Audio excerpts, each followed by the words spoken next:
kembali pertanyaan yang perlu kita jawab adalah bagaimana kemampuan AI di dalam proses perkuliahan ini bisa kita manfaatkan khususnya pada bagian assessment dan grading. Nah, jawaban ini tentu akan kembali ke Bapak Ibu Romo sekalian, karena nanti sifat yang grading yang assessment akan lebih personal sesuai dengan nature mata kuliah yang diambil.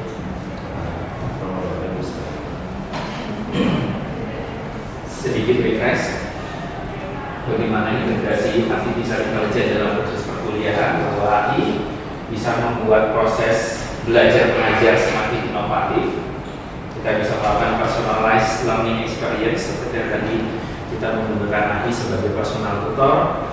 Kemudian menggunakan data provide data driven, kita bisa sebagai pengajar kita bisa menentukan strategi mengajar. Kita bisa bertanya kepada AI bagaimana strategi mengajar untuk kelas dengan kondisi yang seperti apa. Kita bisa berkonsultasi dengan AI. Kemudian yang ketiga, bisa meningkatkan engagement student, terutama untuk interaktif dan sumber-sumber yang interaktif dan intelijen. Kita bisa minta sumber podcast, video, sumber belajar dari website. Kemudian yang keempat, kita bisa melakukan educational outcomes, ya. Kita bisa melihat learning gaps. Dan yang kelima, yang terkait dengan materi hari ini, optimize course management, perkuliahan pengelolaan kelas, dan kita bisa berbantu pada sisi administratif khususnya dalam grading dan assessment. Nah, ini adalah beberapa kelebihan AI yang bisa kita gunakan. Lalu disclaimer-nya adalah semua kelebihan yang tercantum di depan ini bisa kita manfaatkan dalam mengakses artificial intelligence yang premium atau berbayar. Kalau sebatas yang gratis kita bisa, cuma kelemahannya adalah reliabilitas data, konsistensi data, akurasi informasi yang perlu dipertanyakan. Walaupun di dalam akun yang berbayar, informasi yang kita dapatkan pun harus selalu kita cek dan dicek dengan percaya. Refresh dalam AI generatif, AI pemanfaatan AI generatif dalam pembelajaran. Kita bisa customize content creation, kita bisa melakukan skenario based learning, kemudian ya, tentu bisa support untuk edukator, untuk dosen. Kita bisa mengurangi waktu yang dalam hal pembuatan konten. Kita bisa memanfaatkan kelebihan waktu untuk mendampingi mahasiswa, dan kita bisa menghasilkan bahan pembelajaran yang sesuai dengan kebutuhan mahasiswa. Mahasiswa yang auditori kita bisa memberikan akses untuk yang bahan berbasis audio. Mahasiswa yang visual kita bisa sediakan bahan belajar untuk visual, video, maupun kembali pertanyaan yang perlu kita jawab adalah bagaimana kemampuan AI di dalam proses perkuliahan ini bisa kita manfaatkan khususnya pada bagian assessment dan grading. Nah, jawaban ini tentu akan kembali ke Bapak Ibu sekalian, karena nanti sifat yang grading yang assessment akan lebih personal sesuai dengan nature mata kuliah yang diambil. Sedikit refresh bagaimana integrasi artificial intelligence dalam proses perkuliahan, bahwa AI bisa membuat proses belajar mengajar semakin inovatif. Kita bisa melakukan personalized learning experience seperti yang tadi kita menggunakan AI sebagai personal tutor. Kemudian menggunakan data provide data driven, kita bisa sebagai pengajar kita bisa menentukan strategi mengajar. Kita bisa bertanya kepada AI bagaimana strategi mengajar untuk kelas dengan kondisi yang seperti apa. Kita bisa berkonsultasi dengan AI. Kemudian yang ketiga, bisa meningkatkan engagement student, terutama untuk interaktif dan sumber-sumber yang interaktif dan intelijen. Kita bisa minta sumber podcast, video, sumber belajar dari website. Kemudian yang keempat, kita bisa melakukan educational outcomes, ya. Kita bisa melihat learning gaps. Dan yang kelima, yang terkait dengan materi hari ini, optimize course management, perkuliahan pengolahan kelas, dan kita bisa berbagi pada sisi administratif khususnya dalam grading dan assessment. Nah, ini adalah beberapa kelebihan AI yang bisa kita gunakan. Namun disclaimer-nya adalah semua kelebihan yang tercantum di depan ini bisa kita manfaatkan dalam mengakses artificial intelligence dan premium atau berbayar. Kalau sebatas yang gratis kita bisa, cuma kelemahannya adalah variabilitas data, konsistensi data, akurasi informasi yang perlu dipertanyakan.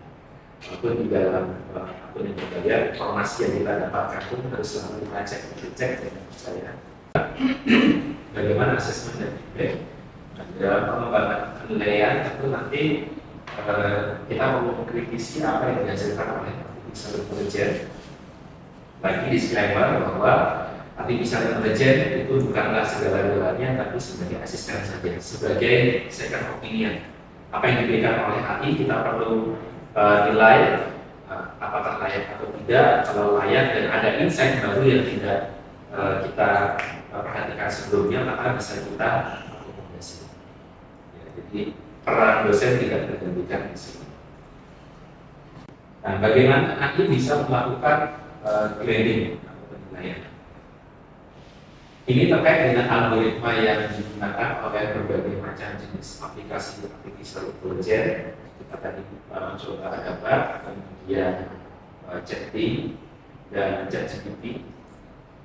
Dari semuanya itu yang membedakan adalah jumlah data yang dilatihkan.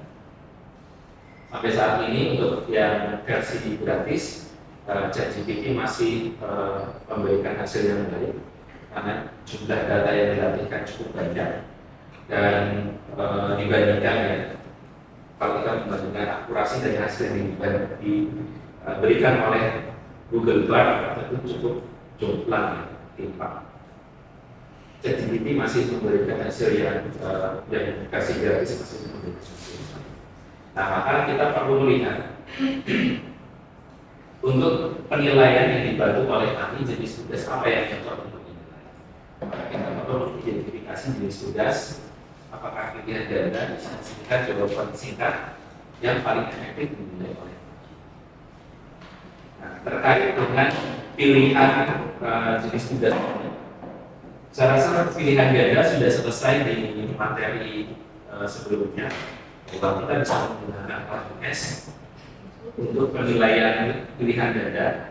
Kalau kita akan integrasi dengan sistem penilaian, maka menggunakan LMS itu sudah terjawab, tidak perlu menggunakan aplikasi kedua LMS. Atau akan menggunakan opsi lain, saya rasa Quizzes atau Google Form juga cukup. Mungkin bisa menggunakan khususnya grading yang pilihan ganda. Nah, maka perlu Ibu Romo memilah dan memilih penugasan mana yang rasanya cocok untuk dilakukan oleh AI. Kalau tidak perlu AI, maka tidak perlu dilakukan. Nah, biasanya yang paling banyak adalah esai singkat ya, esai singkat yang perlu bantuan grading. Pertimbangan berikutnya selain jenis tugas yang diberikan, kemudian adalah efisiensi dan konsistensi. AI dapat mempercepat proses penilaian. AI mampu menangani jumlah koreksi yang dalam jumlah banyak, sehingga kemarin tanggal 12 Januari itu bisa tidak terlewati gitu ya dengan bantuan AI. Nah, tentu ada tantangan ya dalam kita memanfaatkan AI. Ini adalah kita perlu memahami bahwa apapun AI-nya pasti ada keterbatasan. Untuk menilai respon, untuk menilai esai atau jawaban berbentuk narasi panjang. Misalkan esai dalam 2000 kata, 5000 kata, itu adalah sesuatu yang tidak bisa dihandle oleh ChatGPT. Pun bisa dihandle, mungkin akurasinya sangat rendah dibandingkan kalau esai singkat 500 kata atau 750. Kemudian bias terkait dengan gaya bahasa atau gaya penulisan itu juga perlu dicermati. Yang berikutnya adalah penilaian AI khususnya adalah untuk plagiasi, similaritas, kita bisa menggunakan kognitif atau AI detektor, tapi hanya bisa berlaku untuk bahasa Inggris. Bila penugasan Bapak Ibu Romo tidak dalam bahasa Inggris, dalam bahasa Indonesia, maka tidak bisa terdeteksi. Jadi kelemahannya adalah di sana.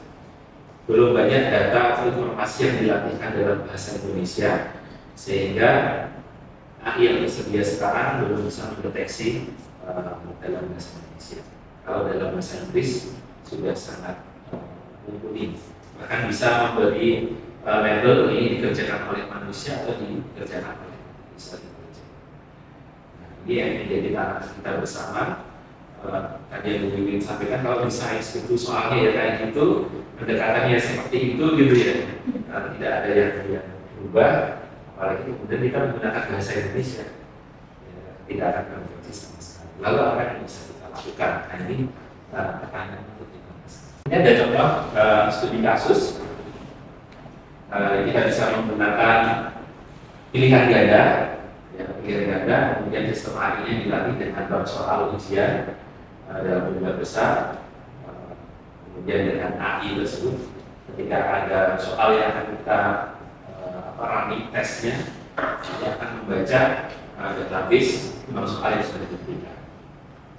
Untuk penilaian tes pilihan ganda, saya rasa akan sangat merepotkan kalau menggunakan AI. Kita tidak menggunakan aplikasi yang sudah tersedia, ya, LMS bisa, Quizzes bisa, Google Form bisa, SAP bisa langsung berbaca.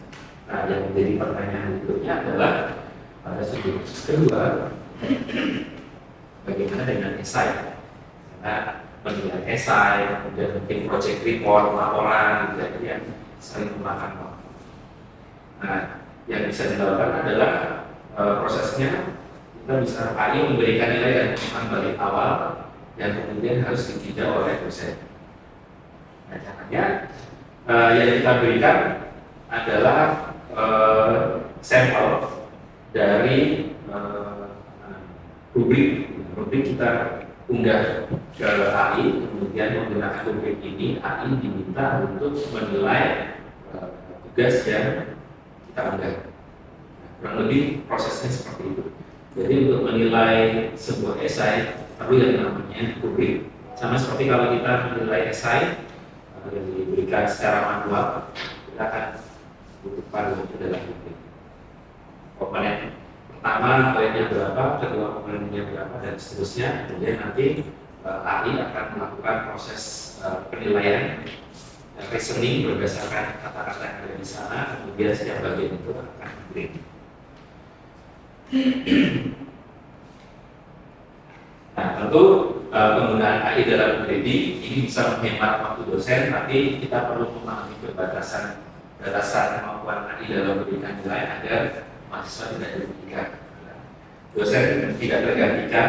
Jadi apapun hasil penilaian AI, baik itu assessment-nya atau grading, feedback-nya harus kita review. Nah, itu terkait penggunaan AI dalam penilaian dan kemudian.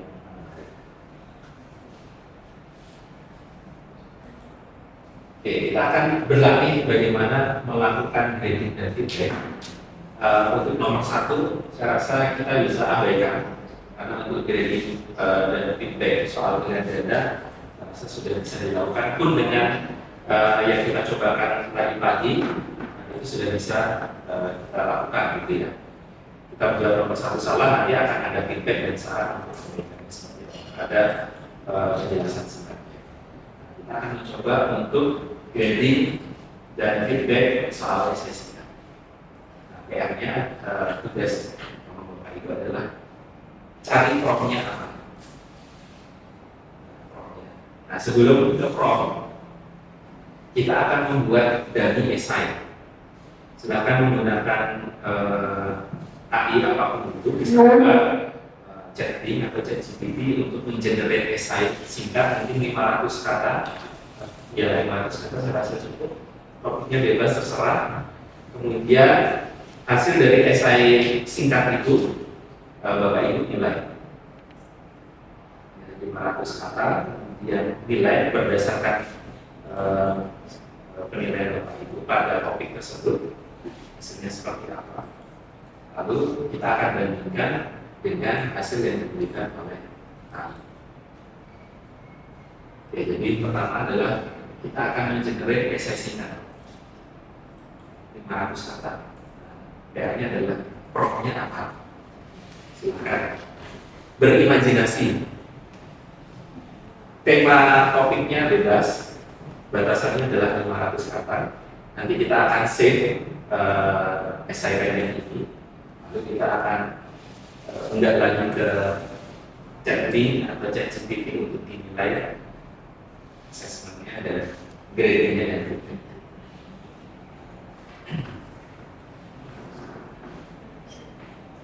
Jadi bisa yang nyaman dengan chatting bisa ke chatting, yang nyaman dengan ChatGPT bisa ke ChatGPT. Tugasnya adalah membuat essay. Mahasiswa membuat 2000 kata bisa lah ya. 2000 kata essay.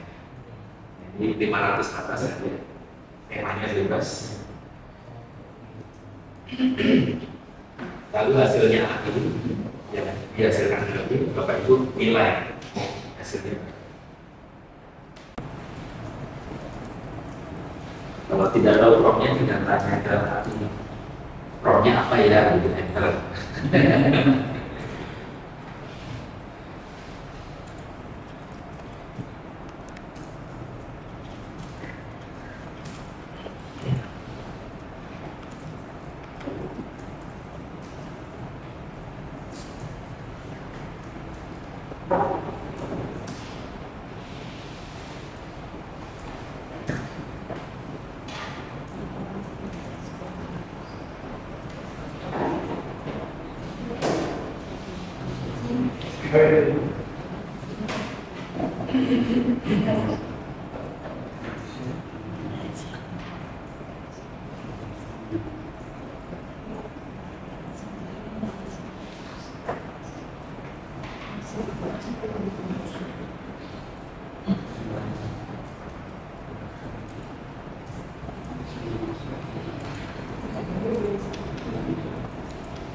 Bagaimana saya sudah dari Nah, dari SI itu silakan dinilai. Tentu untuk menilainya perlu membuat rubrik ya. Silakan rubriknya kira-kira apa ya?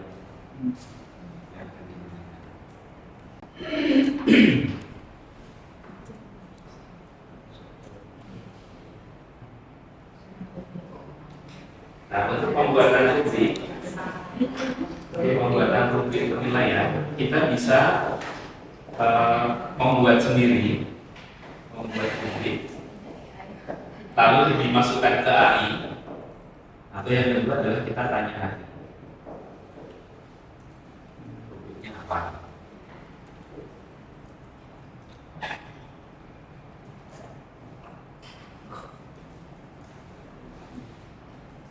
Nah, kalau AI-nya SI-nya sudah jadi, silakan bisa ditanyakan ke paling tidak Bapak Ibu orang sudah dapat bayangan rubriknya kira-kira komponennya nanti. Kemudian karena kita menggunakan selain GPT aja, ada yang jadi kalau Perpres itu tidak bisa. Perpres itu lebih ke knowledge browser gitu ya. Kalau kita rubrik lebih baik menggunakan ChatGPT atau ChatGPT.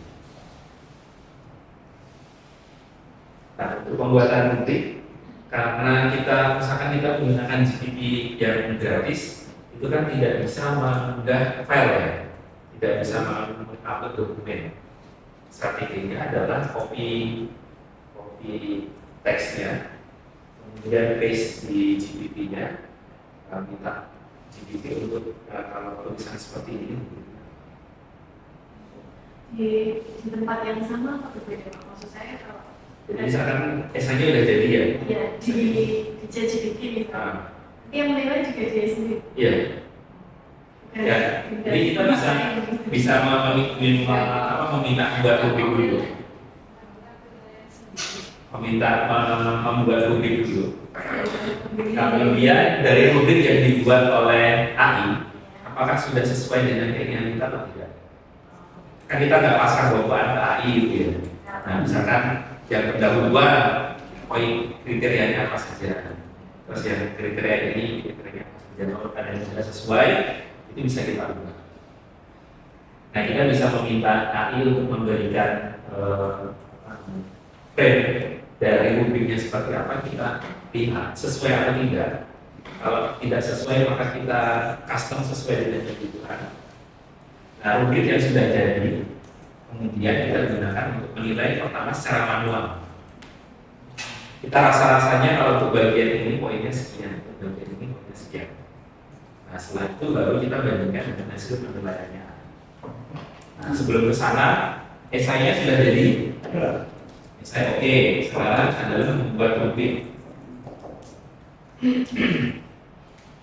Untuk membuat rubrik caranya bisa seperti tadi. Esainya sudah jadi, berdasarkan esai di atas buatkan rubrik penilaiannya. Kan ini masih satu chat ya. Saya simulasikan di sini.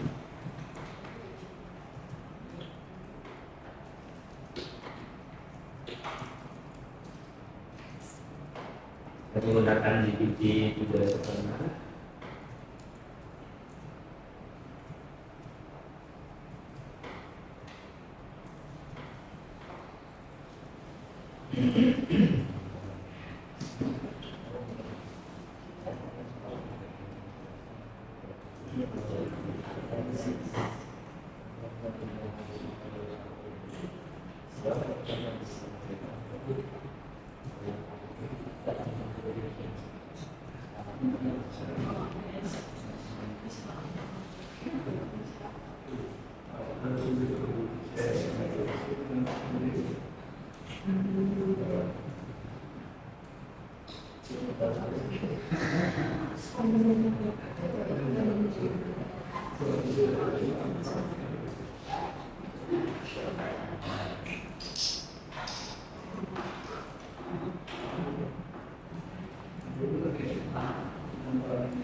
Oke, ini saya minta membuat 500 kata.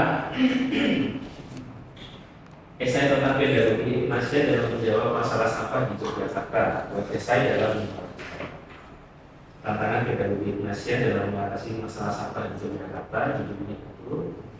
Kemudian esainya harus saya minta berdasarkan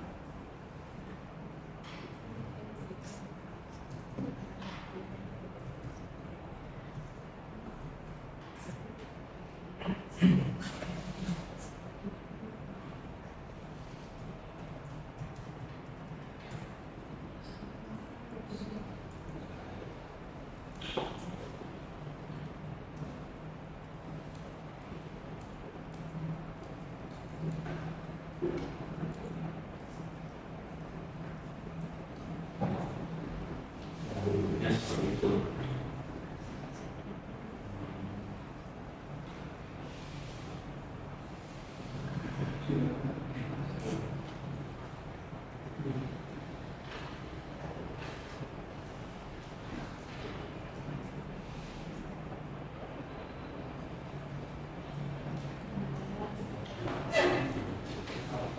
Ya, ini adalah informasinya sama, hanya formatnya saya minta disajikan dalam bentuk tabel.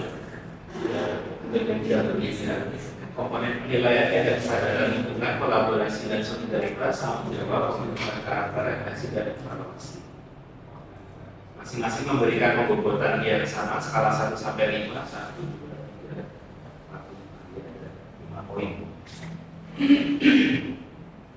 Nah, ini yang ditawarkan oleh ChatGPT. Apakah rubriknya sudah sesuai dengan impian kita atau tidak? Kalau ini lebih menilai konteksnya ya, ke apa namanya kontennya. Mungkin dalam aspek penulisannya atau gaya bahasanya perlu dimasukkan. Kita bisa masukkan di sini.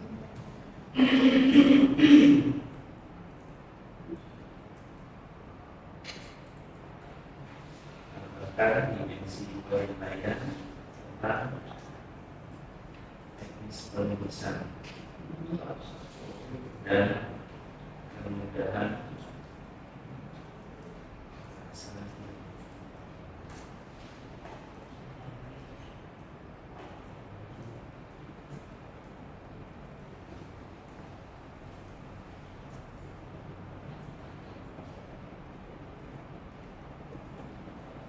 ditambahkan di bawahnya untuk teknik penulisan 1 sampai 5 untuk dengan bahasa 1 sampai 5.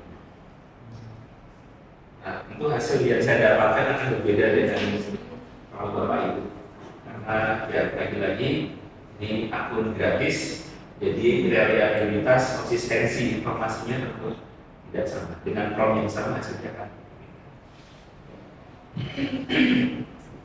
Tapi setidaknya ini bisa berikan gambaran, kita bisa mencari insight untuk membuat rubrik itu seperti apa. Kalau sampel esainya seperti ini, rubriknya seperti apa. Kadang ini yang membuat kita langsung untuk menilai, karena rubriknya tidak tersedia. Nah kalau sudah dapat ini, kita tinggal melihat apakah scoringnya sudah sesuai atau belum, atau mungkin kita pembuatannya 1, 2, 3, 4, 5 ada 6, 7. Nah misalkan ini untuk masing-masing teknik penulisan dan pemudahan bahasa kita ini diberikan pembuatan 10. Jadi kalau skala 100 berarti ini sudah 20, 80 tinggal dibagi kriteria selanjutnya. Nah itu ada kemudian kebijakan dari akan melakukan. Baik, rubrik sudah semua bisa. Tadi nggak keluar ya, nggak keluar-keluarnya. Kalau tidak keluar skor bisa tambahkan skor, lengkapi tambahkan skor untuk setiap dimensi atau kriteria atas.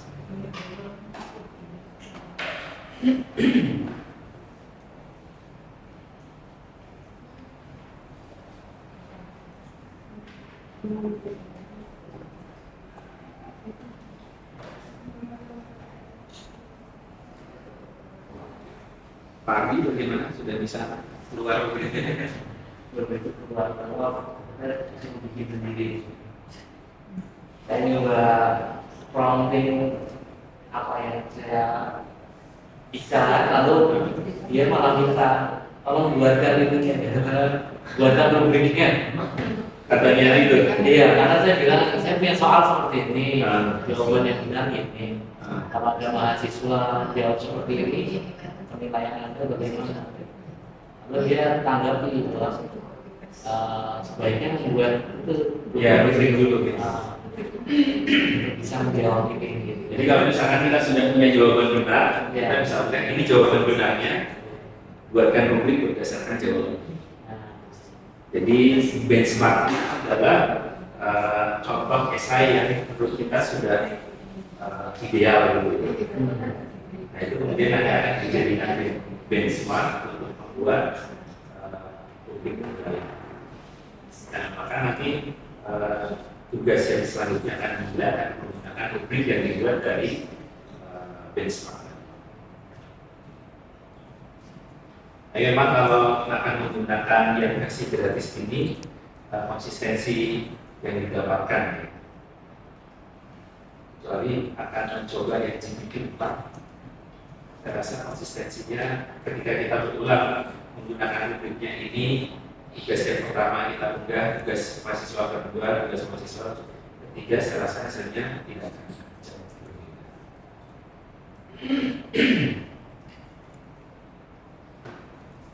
Nah kalau rubriknya tidak sesuai dengan kebutuhan, disesuaikan. Kalau ini dalam format tabel, bisa yang tadi format ini ya.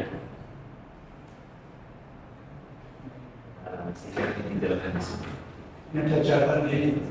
Maaf, tetapi saya tidak dapat tidak memiliki kemampuan untuk memberikan penilaian kasus performa kepada IC karena saya hanya memberikan bantuan dan pembuatan konten.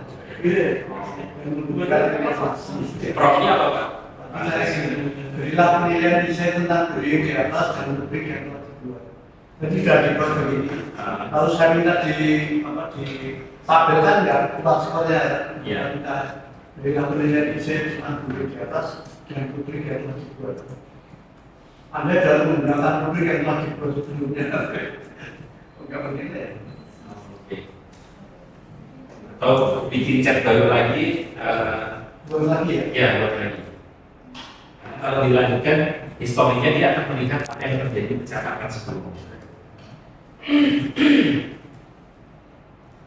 Kita buat chat baru, nanti hasilnya.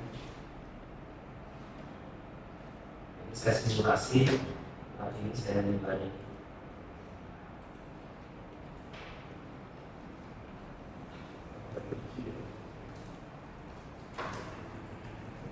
berikut saya beri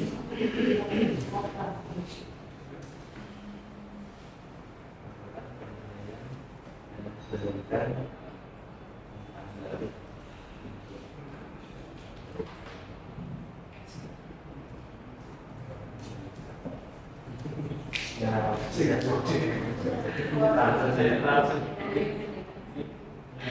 ya bisa next satu untuk habis setelah itu nggak boleh ya saya langsung bikin. Nah ini saya minta untuk nilai keluarnya ini bikin apa? Itu kita ada. Kita lihat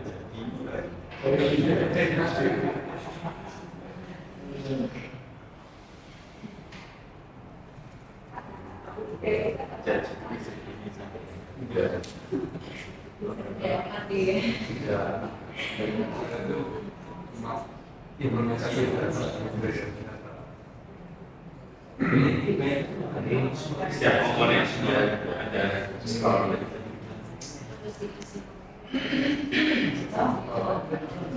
Tinggal kita nilai 27 dari 35 ini nanti masuknya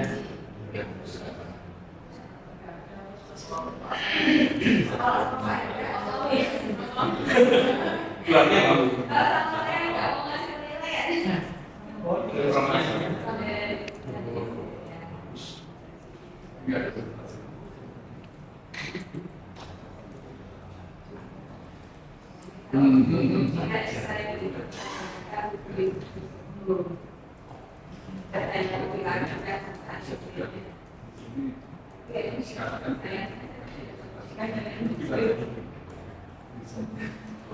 juga kalimatnya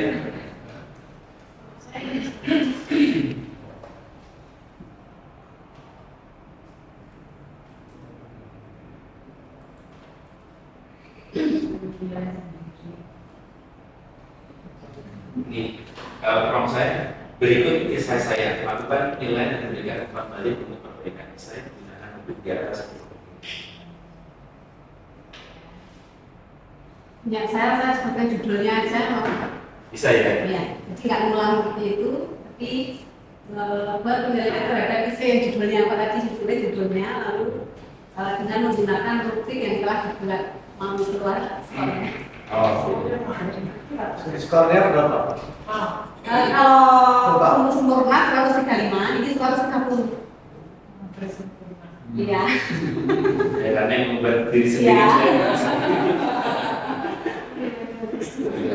Jadi Pak Yas, saya itu ini. Di sini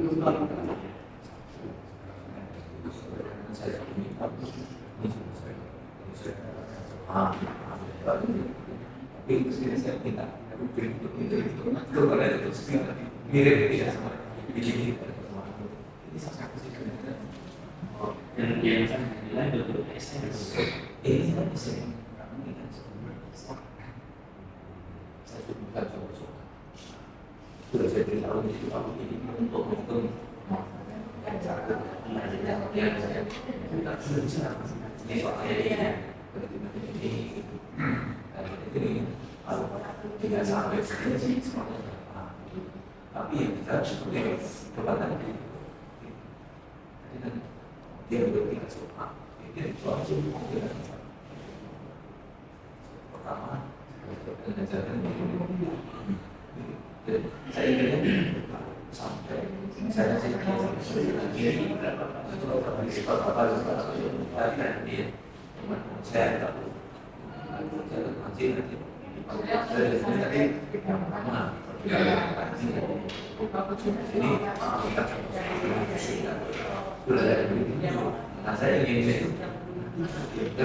sampai bisa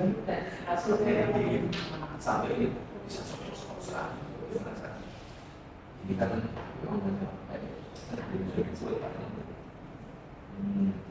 bisa belajar gitu bisa memberikan saya di sini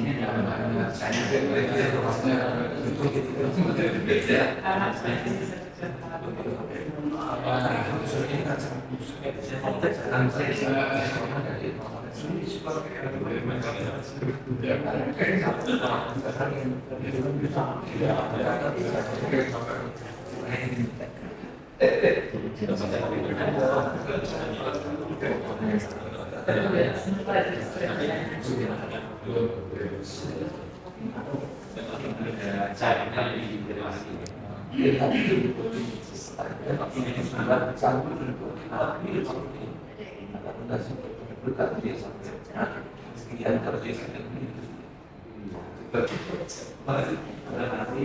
kalau bisa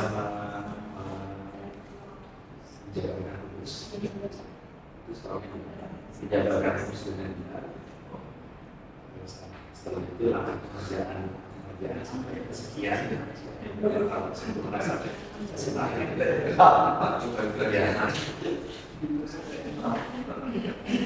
ada lagi yang mendapatkan hal yang ini setelah mencoba. Memang itu dari proses skornya itu dari skor maksimal. Jadi kan saya tanya skornya 35. Ya. 35 itu dari maksimal berapa? Jawabnya maksimal 40. Jadi kan berapa persen? 35 dari 60 ya. Itu jangan menjadi skor. Nah, untuk scoringnya sendiri kita bisa menentukan Pak saya ingin mengubah scoringnya gitu. Jadi yang tadi kan konfliknya di sini pembobotannya misalkan kemudian kriteria 1 10 poin. Terus kita ingin yang di sini 30, yang di sini 15 itu bisa. Nah, tinggal diubah di sini di bagian ini. Itu bisa diganti. Ya, bisa diganti. Ini tinggal di copy, kemudian diisi angka yang kita sesuai atau mungkin ada kriteria yang mau kita tambahkan misalnya. Nah, tentu rubrik yang saya dapatkan dengan rubrik yang Pak Agus dapatkan akan berbeda.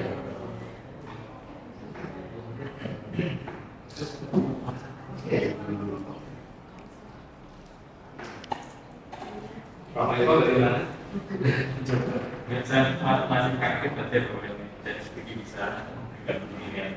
Tapi kalau setiap pekerjaan nasional ini ada CPD dengan lain ya namanya kita aja mas. Iya.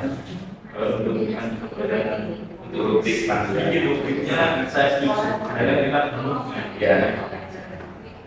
Ya, jadi dosen tidak tergantikan di sini. Kita masih memegang tadi. Nanti sebagai asisten saja membuatkan rubrik nanti penilaian. Kita bisa compare yang kita nilai seperti apa, yang dinilai GPD seperti apa. Mungkin ada feedback yang tidak kita dapatkan. Nah, dari ChatGPT ada. pertama kalau kita dengan feedback dengan Ya, jadi ya ada tadi menolak feedback apa Ya. yang itu saja feedbacknya. biasanya berikutnya bagus nanti. Jadi kita feedback jangan banyak pekerjaan tadi. Ya, betul. Feedback tadi. Ya, jadi terkait dengan ini memang saya sepakat dengan Rono tidak akan memberikan riset, tapi kita akan sangat terbantu dengan bagaimana kerangka dari rubriknya, poin-poinnya seperti apa. Nah, untuk penilaiannya bisa kita bandingkan. Kalau GPT memberikan 35, kemudian kita berikan 30, nah, kemudian kita gunakan. Lalu terkait dengan feedback, kita bisa meminta ChatGPT untuk memberikan feedback bahkan detail. Feedback untuk setiap komponen penilaian. Ini tadi saya bisa nilai, misalnya ini, dan di sini diberikan feedback. Pokoknya diberikan, jadi setiap komponen penilaian diberikan feedback. Tidak hanya feedback secara langsung. Maaf Pak, itu tadi kan sudah artikelnya isinya dari situ. Ya, Kalau masih isi dari luar, kita copy gitu masuk. ya. Jadi yang di copy teks. Teksnya itu dimasukkan di. Ya, karena yang dikasih gratis ini kita tidak bisa membuat dokumen. Sehingga untuk kita melakukan grading seperti ini, feedbacknya copy paste.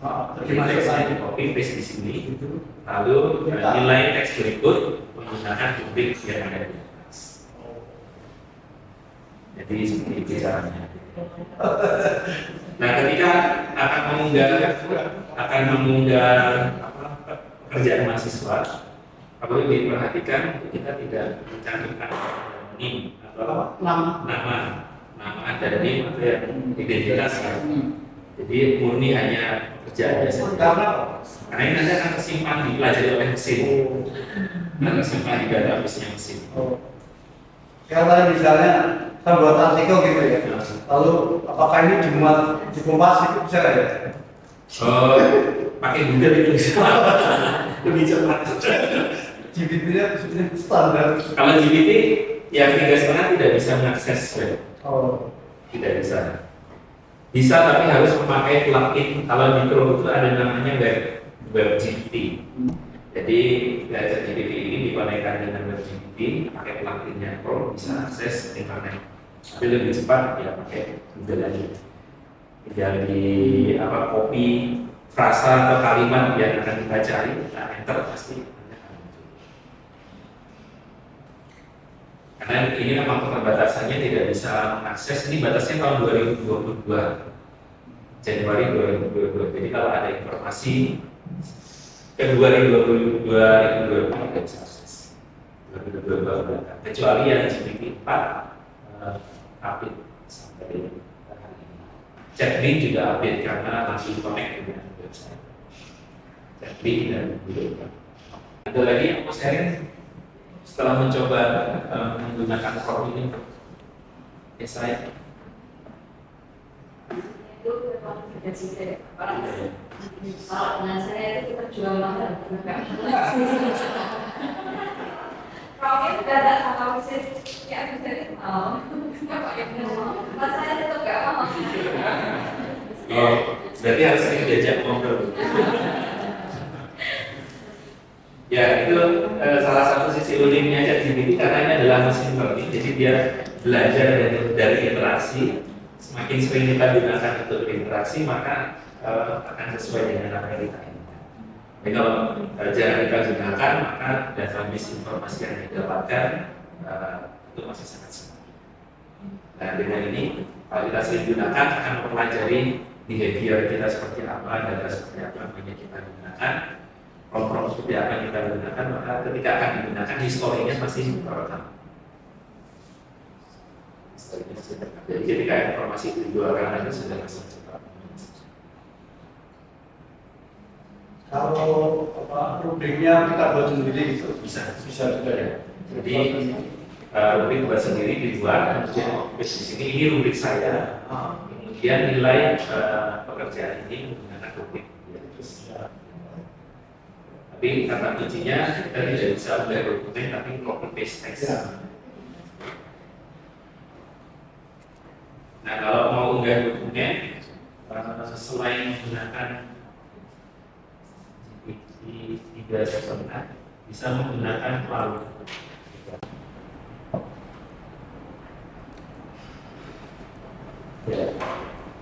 Ini bisa digunakan namanya Cloud Editor API.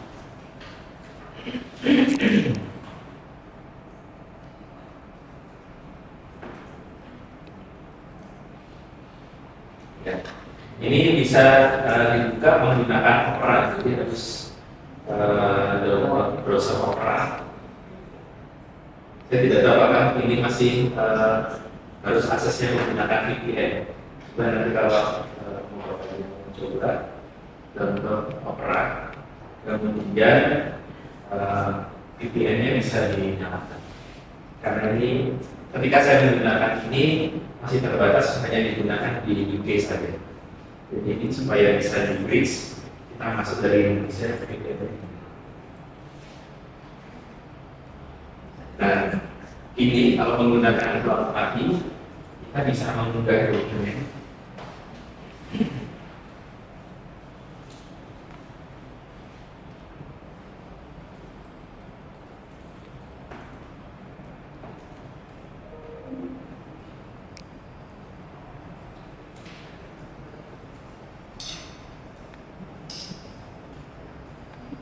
Ya, di sini disebutkan bisa mengunggah file dalam bentuk PDF, TXT, CSV, Kemudian maksimal 5 dokumen, masing-masing dokumennya besarnya 10 MB.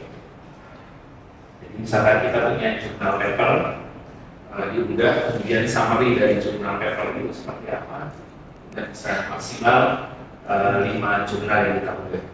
Setiap filenya maksimal 10 MB.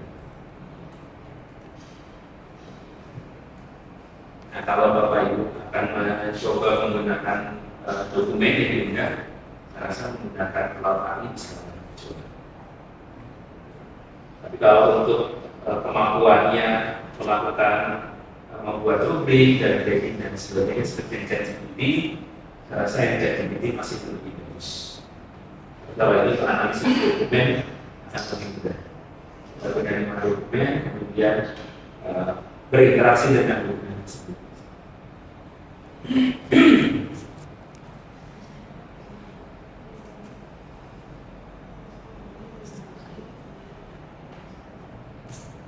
Ya, ini contoh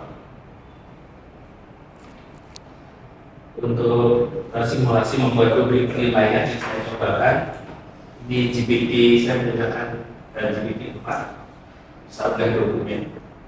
Kemudian prompt saya sarankan untuk menilai laporan itu. Nah, dulu ini adalah saran yang diberikan oleh GPT. Kemudian diunggah dalam laporan kelompok.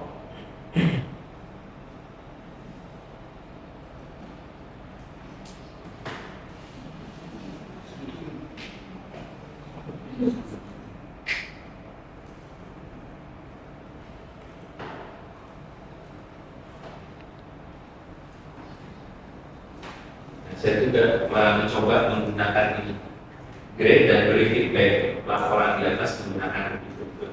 Jadi rubriknya sudah dibuat di chat sebelumnya, lalu saya gunakan rubrik tersebut untuk penilaian.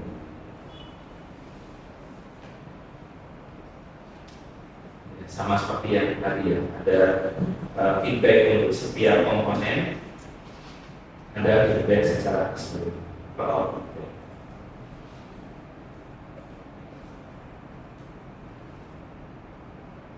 Saya mencoba yang kedua, penilaian 2 kali. Yang pertama dapatnya 80, yang kedua dapatnya 84.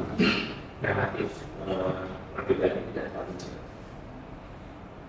Jadi menggunakan GPT 4 atau GPT 3,5 mungkin hasilnya akan cukup jauh dari sini. Nah, tapi jangan terpatok dengan skor yang ada di sini. Setidaknya kita bisa terbantu membuat rubrik, kemudian feedback yang diberikan bisa kita gunakan. Kita bisa pertimbangkan apakah rubrik feedback yang diberikan sesuai. Ada lagi yang sudah mencoba prompt grading dan feedback menggunakan proses. Ini Pak tahu saya pakai untuk pakai makhluk ini, pakai Mozilla bisa. Mozilla bisa. Akun apa? VPN. VPN ini dihidupkan atau tidak? Oh, tidak. Enggak ya. Kalau yang cloud itu juga ada yang kasih berbayarnya. Tentu kemampuannya akan lebih. Kalau yang saya gunakan ini tidak bisa. Sangat membantu untuk review, misalnya kita punya banyak artikel jurnal gitu, kemudian memberikan summary gitu. Nah, kalau tadi di grade secara manual, kira-kira nilainya berapa? Setinggi itu atau tidak? Kalau pembacaan cepat. Tadi yang tepatnya Pak Agus 35 dari 40 Pak ya. Ya, nanti Romo Bapak Ibu bisa mencoba prompt terkait dengan grading dan feedback. Jadi yang saya sampaikan adalah ini adalah sebagai teman kita untuk bahas, mendiskusikan ini rubriknya apa enaknya gitu, ini feedbacknya seperti apa. Itu nanti untuk penilaian untuk grading, karena ini adalah kita menilai pekerjaan mahasiswa, maka perlu satu tantangan dosen untuk melihat. Tidak bisa kita serahkan sepenuhnya kepada AI, untuk menjustifikasi skornya berapa, apakah benar yang dinilai oleh AI feedbacknya apakah sudah sesuai dan banyak bias. Nah, sehingga yang kita gunakan ini adalah sebagai asisten saja.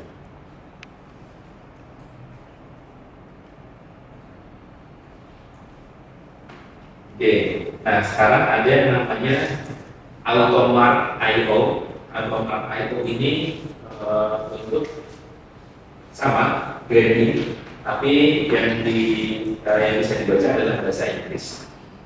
Automark I/O bisa menggunakan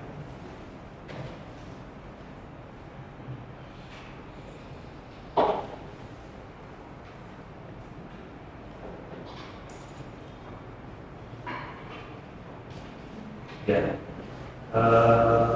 Kalau ini akan terafiliasi dengan yang diminta adalah akun sekolah, school ID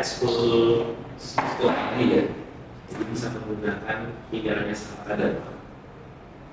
Karena ini hanya bisa menggunakan bahasa Inggris, itu nanti ya tergantung kebutuhan dari bapak itu apakah dalam jasa kuliahan akan menggunakan ini, tapi ini hanya pertanyaan. Sekiranya tertarik untuk mencoba bisa mendaftar menggunakan akun email kesehatan dalam. Dan nanti selanjutnya setelah mendapatkan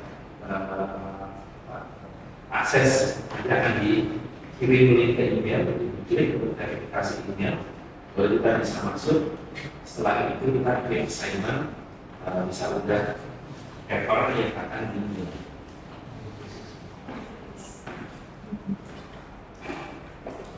Jadi kita hanya bisa menggunakan get from scratch. Ini adalah detail dari assignment-nya, title-nya apa, apakah bentuknya short answer atau essay, apakah ada equation-nya.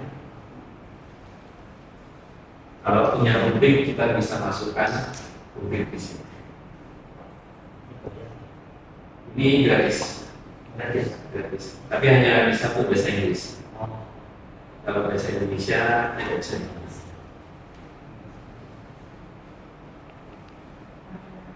Saya tidak menggunakan ini karena sudah saja bahasa Indonesia. Kali ini opsi kalau misalkan ada baik yang tertarik mencoba bisa Automark, daftarnya pakai akun ini sama tadi.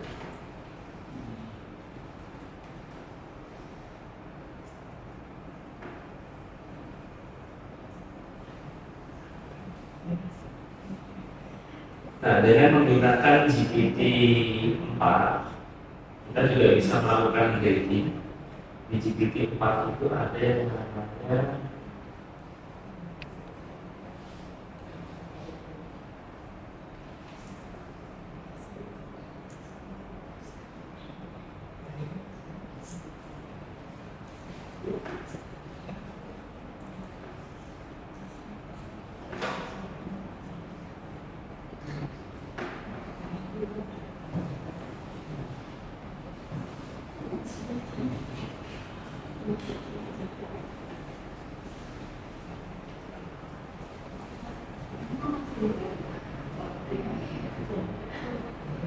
ya, ini plugin yang ada di GPT-4 ini sudah customized chatbot. Jadi kalau akan menggunakan grading, tinggal ketik grading nanti akan muncul berbagai macam opsi tinggal dipilih. Nah kalau ini grading yang dipilih maka tidak bisa diminta untuk membuat essay karena chatbot ini hanya dilatih untuk melakukan grading. Ini sudah sangat spesifik. Jadi kalau itu diklik, ini di sini nanti akan ada tombol untuk unggah dokumennya. Dokumennya dimasukkan ke sini lalu akan dilakukan grading berdasarkan database yang ada di chatbotnya di sistem. Tapi ini hanya bisa digunakan kalau GPT-4 di yang gratis tidak bisa.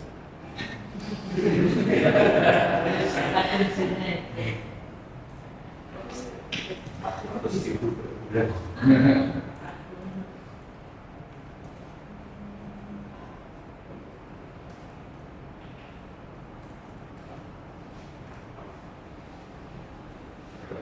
sektor kesehatan.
Kecuali jadi sedikit makanan.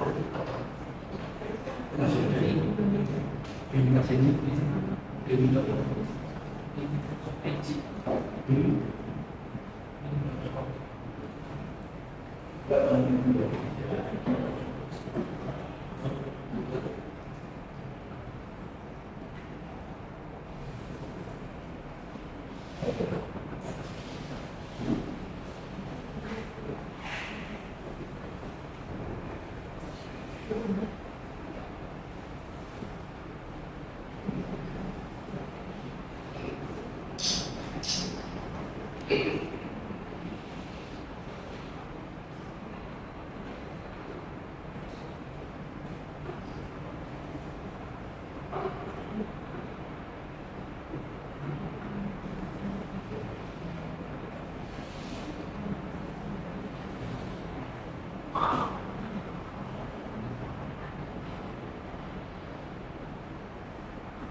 Terima kasih semua.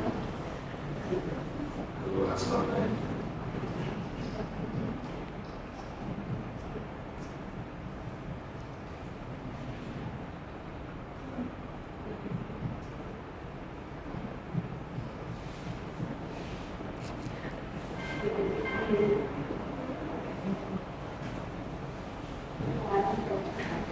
Contoh penggunaan plugin grading yang disediakan GPT-4.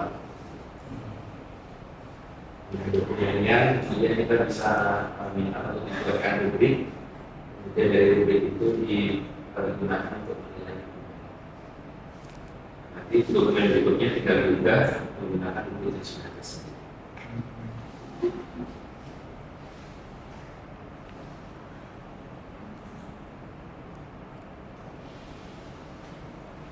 Kalau menggunakan cloud itu kita coba ya.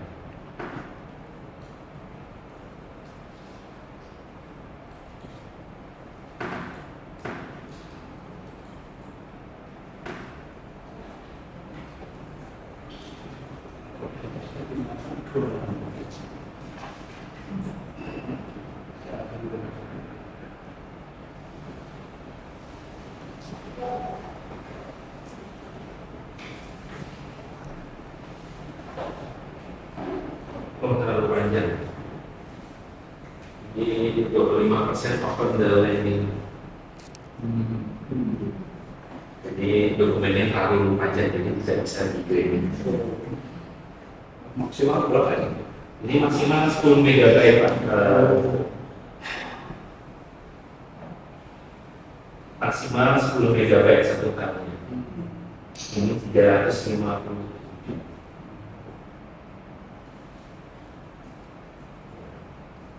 Dokumennya terlalu besar.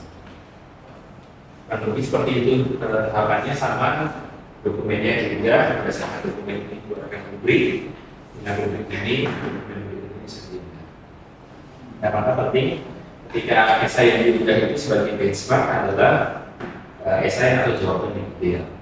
Nah, itu nanti akan digunakan sebagai patokan untuk menilai esai-esai ini. Bisa berikut tinggal di internet. Iya. Ya, jadi ini sudah ada rubriknya, tinggal esai rubriknya juga. Tapi kalau untuk yang pernah saya simulasikan menggunakan GPT yang gratis itu 3 atau 4 harus diubah ulang lagi rubriknya. Karena kalau sudah terlalu panjang, prefernya terlalu jauh dari belakang. Dan cloud-nya juga sama. Kalau cloud saya belum pernah mencoba. Selalu bahasa Inggris. Yang mana? Dan cloud-nya juga bahasa Inggris. Bahasa Indonesia bisa? Bisa.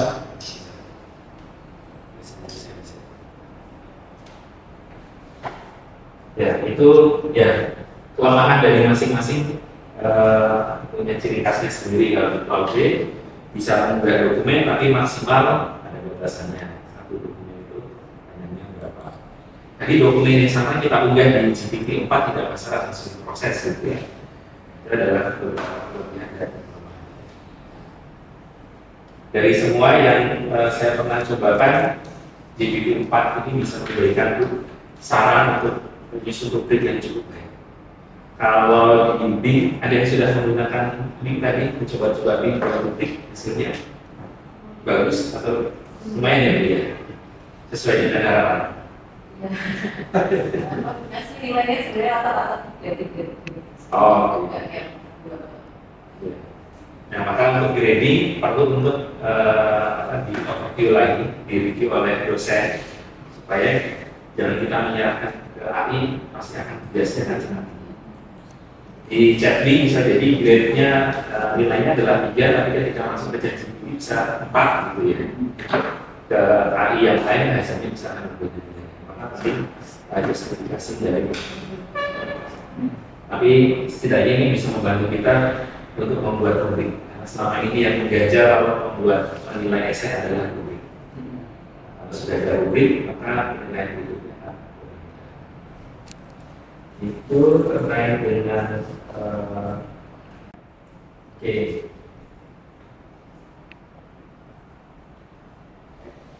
Nah, catatan yang harus kita perhatikan adalah AI detektor itu hanya bisa melihat bahasa Inggris, plagiarism hanya bisa mengidentifikasi efektif untuk bahasa Inggris apapun yang bahasa Inggris tidak besar. Jadi tantangan kita. Kemudian strategi dalam penggunaan AI khususnya dalam grading dan pemberian feedback perlu ada manual review dari dosen. Kita tidak bisa menyerahkan sebelumnya pada AI, kemudian teknik untuk integrasi AI, ya, ini tujuannya pelibatan dosen adalah untuk validasi kerjaan mahasiswa. Nah, untuk kasus-kasus tertentu, misalkan teman-teman di PPT atau sastra Inggris sangat akan bergantung kepada arsitektur karena pekerjaan yang mereka kerjakan lebih banyak hasilnya dalam bahasa Inggris, sehingga penggunaan arsitektur akan lebih mudah, Turnitin akan lebih mudah digunakan. Sehingga ini adalah case by case analisis nanti terkait dengan arsitektur dan kemudian perlu memasukkan diskusi pada integritas akademik, bagaimana kita menggunakan AI secara bertanggung jawab di dalam kuliah. Seperti yang saya sampaikan di pertemuan sebelumnya, maka kita perlu ada kesepakatan bersama dengan mahasiswa terkait dengan penggunaan. Apakah AI boleh digunakan di mata kuliah ini? Kalau boleh, batasannya sampai di mana? Dosen bisa menggunakan AI untuk misalkan kita akan menggunakan AI untuk grading dan memberikan feedback. Maka itu perlu disampaikan bahwa dalam mata kuliah ini saya akan memberikan grading dan feedback dibantu oleh AI, dan saya akan memberikan grading dan feedback dari sisi dosen. Kemudian kita akan melihat hasil pekerjaan mahasiswa. Jadi kita state hidupan seperti itu supaya mahasiswa tahu bahwa pekerjaan mereka tidak hanya dinilai oleh dosen, tapi akan dinilai oleh AI. Ini memberi kesempatan mahasiswa untuk menggunakan AI. Kemudian perlu ada pengembangan guideline dan international material untuk sudah terkait dengan etikal penggunaan AI. Ini sama seperti yang tadi saya sampaikan, ketika mengunggah dokumen jangan ada, sebaiknya nama mahasiswa, seharusnya nama mahasiswa dan link tidak boleh ada di sana. Kalau di PDF itu bisa dihitamkan gitu ya, bisa dihitamkan, atau kalau kita mengunggah format Word, nama dan link dihilangkan supaya tidak masuk ke database ChatGPT, tidak ada murni tulisannya saja yang bisa. Nah, ini penting terkait dengan ethical use data privacy, karena kalau suatu saat informasi ini tersimpan di servernya ChatGPT, kemudian suatu saat ChatGPT ini bisa mempelajari data kita, atau data berikutnya terkait dengan data breach. Karena tren ke depan adalah semua data itu akan bisa diakses mungkin hanya dengan nama. Sekarang integrasi NPWP dengan NIK, kita nggak tahu memasukkan NIK ke sana, kemudian itu bisa terintegrasi dengan bank dan lain sebagainya, bisa diakses oleh mesin, ya. Kita nggak tahu tentang ke depannya, maka terkait dengan data itu sangat sensitif dan perlu disampaikan ke mahasiswa. Nah, sebagai penutup terkait dengan integrasi AI dalam kerja dan evaluasi, ini tentu memberikan bantuan kepada dosen, tapi di sisi lain juga memberikan tantangan. Tantangannya adalah kita tidak bisa menilai menggunakan AI detector atau Turnitin untuk tugas-tugas yang dalam bahasa Indonesia. Tapi keuntungannya adalah kita bisa dibantu membuat lebih, bisa dibantu mendapatkan second opinion. Dosen perlu mengikuti perkembangan dan menyesuaikan strategi seiring evolusi teknologi AI. Ketika awal AI keluar 2 tahun yang lalu, belum secanggih ini GPT-4, sekarang kita sudah bisa mengunggah dokumen ke GPT-4, kita bisa membuat PowerPoint ke GPT-4, kita bisa membuat video, bisa membuat musik, tidak hanya berbasis teks saja. Jadi perkembangan ke depannya tentu kita perlu opini saya adalah kita tidak anti dengan AI, tapi melihat potensi apa yang bisa kita manfaatkan dari AI dalam kuliah. Di sesi pagi tadi kita sudah mencoba bagaimana AI membantu kita mendesain perkuliahan, dinamika kelas, membantu kita untuk membuat soal, dan saya rasa itu sangat membantu kita untuk membuat kelas kita lebih berdinamika. Soal mungkin kalau sebelumnya kita hanya menggunakan soal recycle, baru kita recycle lagi, kalau ini kita recycle menggunakan AI, mungkin pendekatannya akan lebih variatif, nuansanya akan lebih berat. Ini akan sangat berat. Nah, adalah efektivitas adalah dalam metode penilaian yang kita akan gunakan perlu bervariasi. Nah, ini yang bisa kita pelajari bersama ya, sebagai sesi penutup. Apakah Anda akan sharing refleksi apa yang materi yang kita dapatkan? Tanya dulu Pak, yang tadi saya dengan buat soal tadi itu, kalau saya punya file misalnya materi di kuliah terus tolong buatkan soal itu bisa ya? Bisa, Pak. 60 menit atau satu apa? Bisa. Jadi bukan hanya dari bisa ya? Oh iya, bonus Pak. Ini ada yang pernah menggunakan Quizzes? Pernah ya? Quizzes bisa membuat AI, soal AI. Bisa. Quizzes.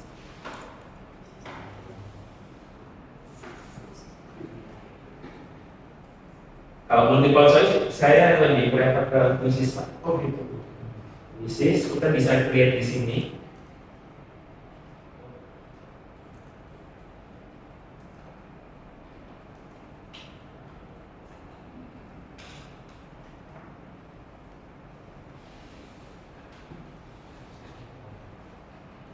Ya. Nah, di sini nanti ada opsi kita bisa membuat quiz menggunakan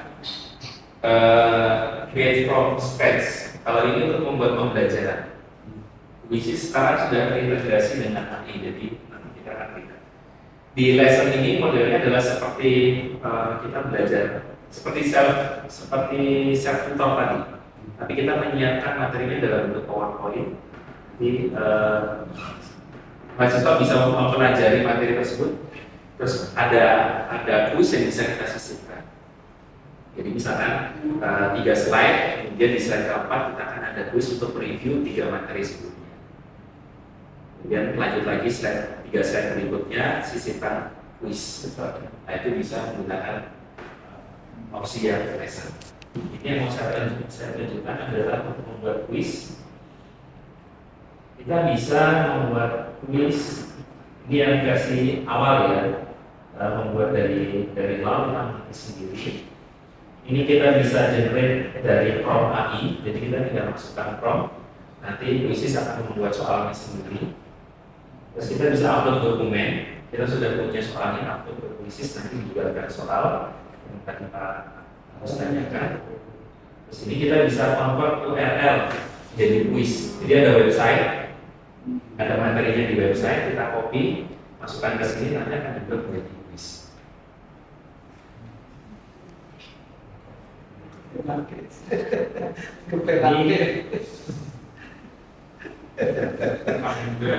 Ya, yang bukan itu bisa pakai Google Drive aja, mestinya bisa ya.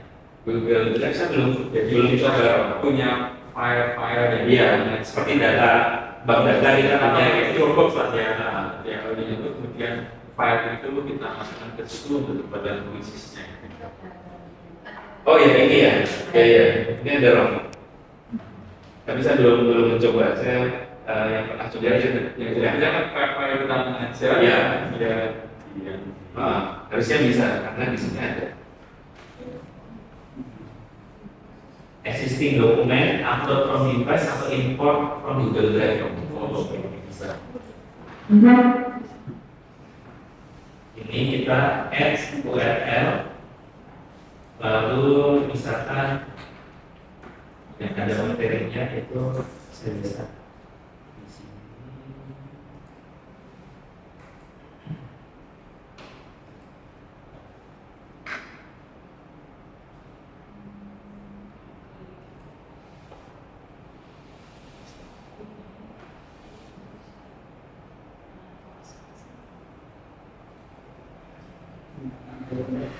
Nah, untuk menggunakan fungsi yang URL itu harus download Chrome, extension di Chrome namanya tertulis website untuk quiz study. Ini kita bisa pilih date-nya, date. Ini 10 soal.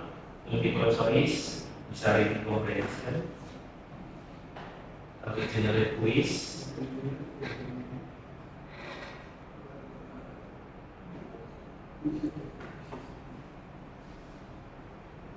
Nah, ini sudah proses untuk membuat quiz.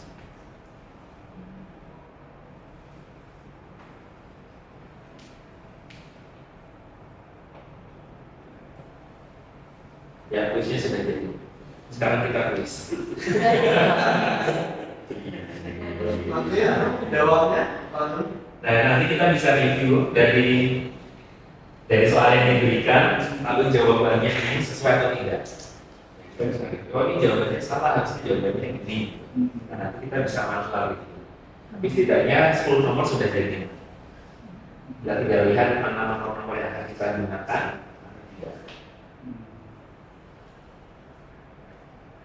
Mungkin soalnya sudah jadi, kita bisa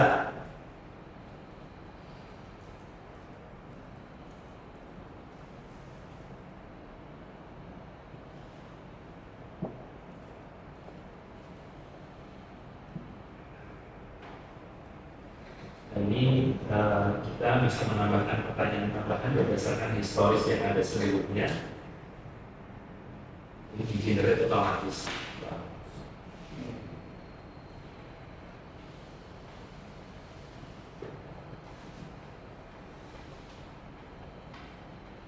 Nah, kalau sudah jadi tinggal di assign, silakan kerjakan. Lalu ada juga gitu ya. Ya, nanti kemudian ini di share linknya. Ini publish dulu. Setelah publish bisa start apply quiz atau bisa menggunakan assign homework. Kalau assign homework ini mahasiswa bisa memulai masing-masing tanpa harus bersama. Tapi kalau start live quiz, menunggu semua peserta masuk baru quiznya. Setting mengenai apa poin-poinnya sudah langsung. Ya, nanti settingnya kita bisa di sini Pak. Ini kan ada, kita bisa edit. Misalkan yang nomor 1 ini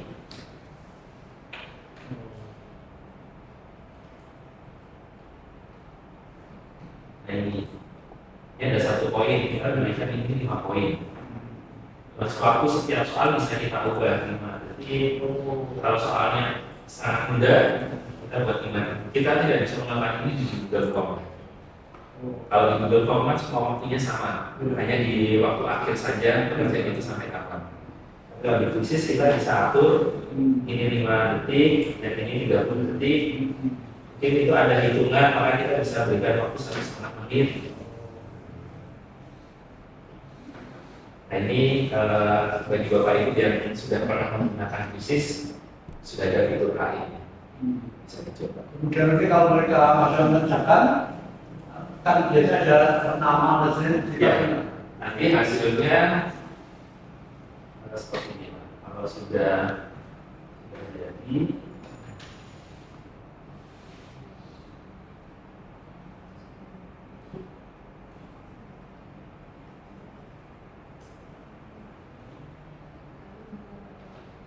ini nama mahasiswanya, ini nilainya langsung keluar ke sini.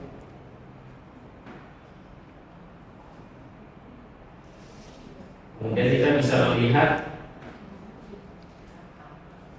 melihat soal mana yang kesulitan untuk dikerjakan mahasiswa atau soal nomor 6. Jadi nanti kita bisa penguatan untuk soal yang nomor 6. Sedangkan soal yang lain sudah aman. Jadi nomor 6 ini nomor masalah. Kalau pengumpulan nama pasiennya, tergantung yang jawab ya. Iya, karena ketika masuk nanti akan memasukkan namanya siapa, ini berapa, nanti akan tercatat di sini. Nah, tercatat, kemudian poinnya berapa. Lalu ini secara umum kita bisa tahu soal mana yang sulit dan perlu pembahasan lebih lanjut. Nah, dari sini kita bisa tidak semuanya perlu dibahas, tidak perlu semuanya pendalaman, tapi bagian yang masih merah atau kuning. Nah, kita juga bisa melihat di sini ini soal ini yang benar berapa banyak, akurasinya 100%, berarti ini soal sudah kita tahu. Nah, ini akurasinya 41%. Akurasinya kita bisa lihat.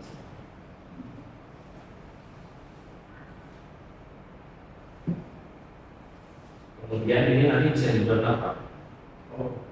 Nanti dalam bentuk file Excel, tinggal di copy, masukkan ke lembar penilaian. Jadi kalau AI berbantuan AI untuk pilihan ganda, saya lebih baik bisnis. Karena kita bisa memetakan soal mana yang sulit, kemudian kesulitannya seperti apa.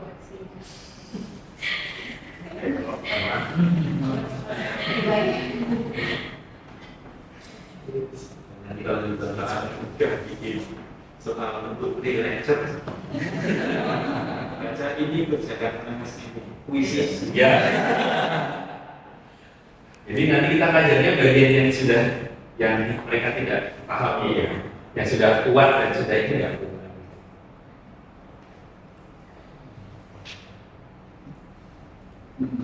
Dan hasilnya nanti seperti itu.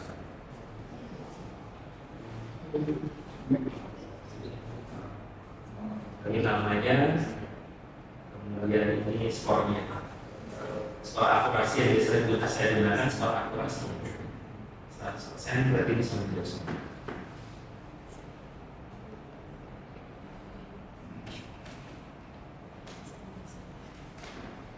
Lalu ya kelebihannya dari khusus yang sementara ini menurut saya sangat membantu untuk menilai ya, dan untuk membantu kita dalam pengelolaan kelas. Jadi saya biasa menggunakan ini, mahasiswa belajar dari materinya, kemudian mengerjakan ini. Lalu soal-soal mana yang kesulitan itu maka menjadi pembahasan pada itu kalau mau dilanjutkan dengan post-test untuk melihat apakah treatment kita sudah sesuai, maka tinggal dikeluarkan lagi soal yang dikeluarkan atau mengenerate soal yang baru tapi dengan konteks yang sama.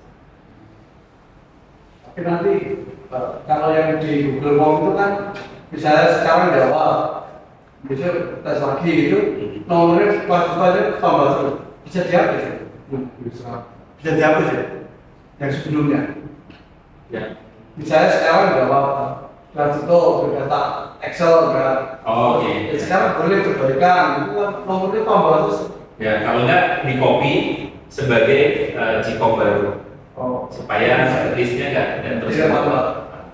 Kalau saya cara adalah dibuat tanggal lah. Oh, Jadi tanggal hari ini gitu. Nah, nanti kita bisa sort by date. Maka semua jawaban yang dilakukan hari tanggal itu yang kita ekstrak. ini juga. Kalau yang ini sudah by date Pak, tidak akan tercampur yang lain. Jadi ini sudah spesifik per kelas. Jadi kelasnya ini, tanggalnya ini, nanti hasilnya sudah masuk. Jadi kalau kelas kita banyak, akan sangat mudah dianalisis. Kalau pakai Gform, memang datanya terlalu banyak. Sambut. Berarti ini dibuat PDF juga bisa. Iya, bisa. Bisa. Bisa. Ini nanti kalau Jadi tidak harus online. Oh gitu. Setelah jadi soalnya diekspor ke PDF. Oh. ini boksit. Nah, Bisa. kalau ini bisa di print atau enggak? Ini jadi PDF. Tinggal di print, dibagikan mereka menjawab. Ada opsi lain lagi namanya paper mode. Koreksinya ada koreksi.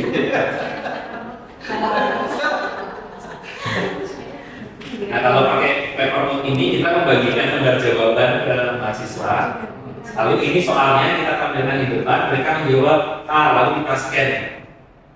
Nanti setiap mahasiswa ini akan mendapatkan kertas yang sudah spesifik, itu namanya dia dan timnya dia. Jadi langsung terekam jawabannya. Cuman ini harus investasi nge-printing. Iya, betul.